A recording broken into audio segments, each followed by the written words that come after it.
Lorsque le sang circule dans les vaisseaux, il exerce une pression sur les parois de ces derniers et cette pression est appelée tension artérielle. On parle d'hypertension artérielle lorsqu'on a une pression artérielle élevée et persistante dans le temps. À partir de quel chiffre de pression artérielle est-on considéré hypertendu?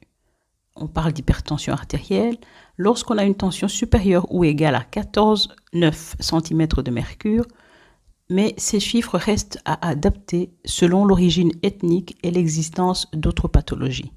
L'hypertension artérielle est la maladie chronique la plus répandue au monde. Le problème est qu'elle peut passer inaperçue pendant des années.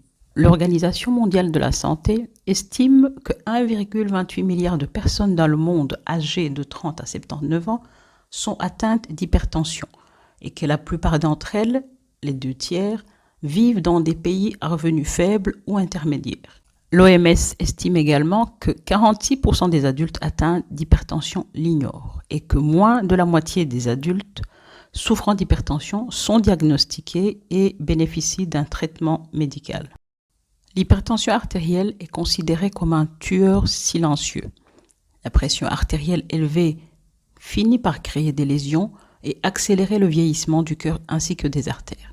Le travail du muscle cardiaque est donc augmenté en raison de la pression très forte.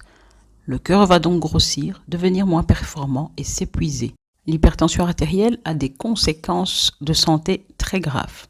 Les accidents vasculaires cérébraux, les infarctus du myocarde, les insuffisances cardiaques, les hémorragies cérébrales, les insuffisances rénales, etc.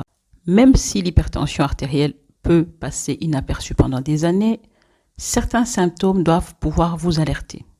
Des maux de tête réguliers, des saignements du nez, une sensation d'essoufflement, des bourdonnements d'oreilles, une vue trouble, une douleur dans la poitrine, etc. Et pour terminer, si vous êtes noir ou d'ascendance africaine, vous devez être encore plus vigilant et faire régulièrement contrôler votre tension artérielle. Je vous expliquerai pourquoi dans une prochaine capsule.